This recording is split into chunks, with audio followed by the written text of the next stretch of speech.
Take it, and I won't need to worry about the room anymore, because 6 and 33 and 118 need changing soon, and I don't want to climb up the ladder to change them because it's very late, and I'm tired. And if you take it, I won't have to do that anymore. The page was autobiographical, a memory from my childhood. But I didn't write this. It was a page written by Thomas Zane. None of them were supposed to exist anymore. Alan, 7 years old, would fight sleep to the bitter end. When he did sleep, he soon woke up, screaming, the nightmares fresh in his mind. One evening, his mother, sitting by his bed, offered him an old light switch.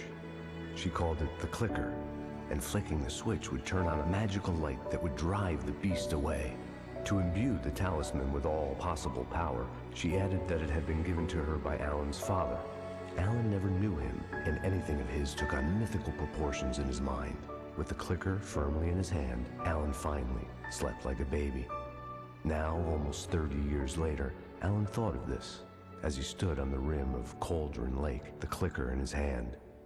He took a deep breath and jumped. My mind swirled. I'd given the clicker to Alice, yet it was here.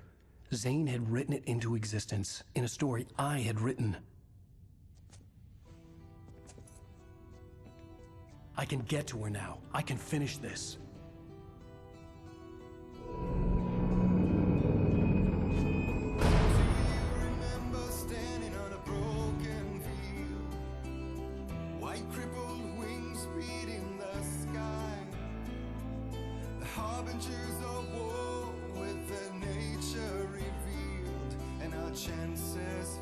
Previously on Alan Wake, I wrote a horror story that has come true. Thomas Zane did the same in the 70s. You will go no further. If I continue like the Dark Presence wants me to, the story I'm writing won't save Alice.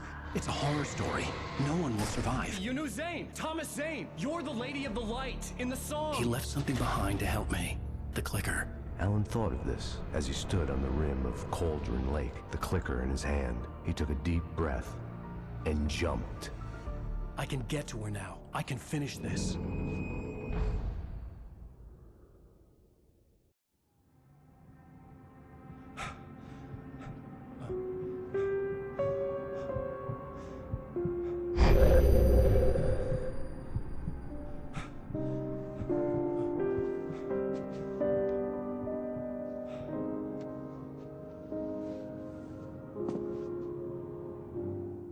I had a hangover.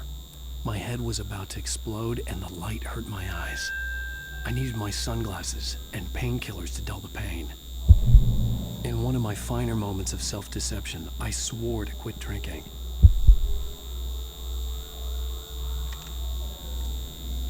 The sunglasses made the world look bearable. Now I could keep my eyes open without feeling like a vampire in the sun. I wasn't sure I'd make it out there without some painkillers.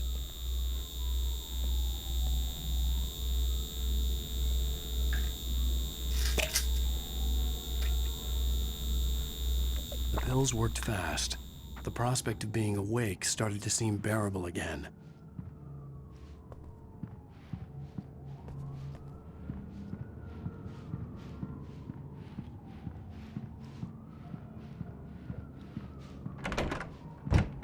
There was a message waiting for me on the machine.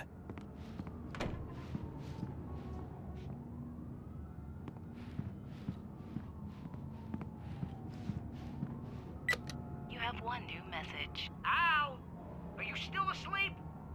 Wakey, wakey! You should have your show on your TiVo.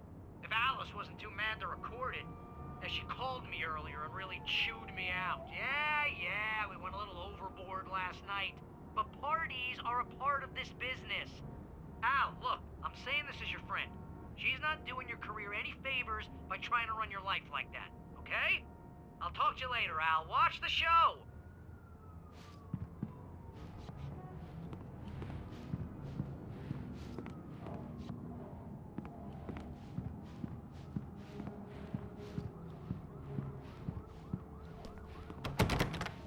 I'd been a guest on the talk show the previous night, talking about my latest book. The show was supposed to be waiting for me on our TiVo.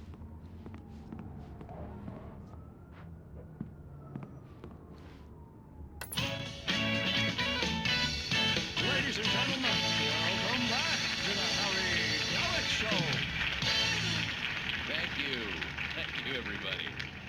We have a great show tonight. I've been talking with the best-selling author Alan Wake about his new book, The Sudden Stop. Yeah, good read. Go buy it. No, it is a good read. Look, I'm gonna be honest here. Is that wise? No, but I'm gonna do it anyway. I got people who give me the lowdown on books. I'm a busy guy. But this one, I actually read from cover to cover. I mean, I'm a big fan. Wow, thanks. Now, this might be a spoiler for those who haven't read the book yet. Based on the sales figures, the 2 people out there who haven't read the book yet. But this last book is all about the death of the main character, the hard-boiled New York detective, Alex Casey. Now, there's been a lot of outrage about this. Why the hell did you kill Casey? What the hell were you thinking, man? Hey, honey. Did you watch the show? I didn't say anything stupid if that's what you want to know. Okay, Grumpy. You want an aspirin or something? Are you going to start with me about drinking now? You know what? I should have followed Go her back to sleep, advice, Alan. but suddenly I was angry. What? Now you can't even talk to me? Well, this morning I was angry because you said you'd be home at midnight and you showed up at 7 a.m. and passed out in mid-sentence. Now I'm over it. Are you angry? This goddamn tour. It's gotten out of hand. Oh, honey. It's almost over, right? We can get back to normal. Then you can start writing again. I'm sorry, honey. Alan, you're not thinking straight. Just take a shower and go back to bed, huh? Yeah, you're right, honey. I'm sorry. Once this is over, let's go away together. A vacation. Just you and me. Some peace and quiet.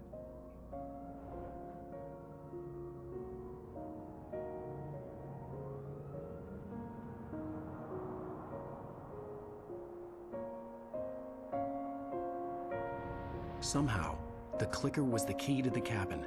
I had to return to Cauldron Lake to save Alice.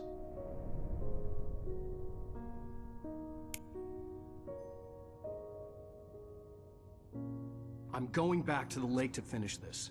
I'm going to write an ending to the story in the manuscript on my own terms, to make it all right. Why can't you just write it here?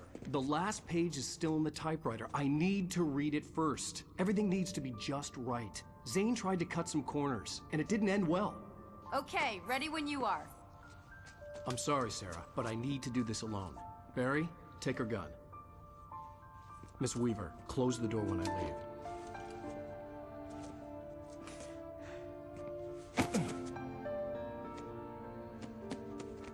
Good luck, Al.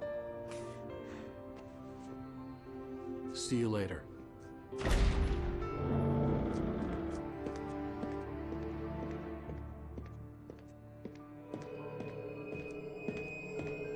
When I got out, it was warm and sunny. I'd flicked the switch of the clicker. Had it done this? I didn't stop to question it. I had to take advantage of the sunlight to get to the lake. On Zane's page, I'd stood on the rim of Cauldron Lake, about to use the clicker. That's where I was headed.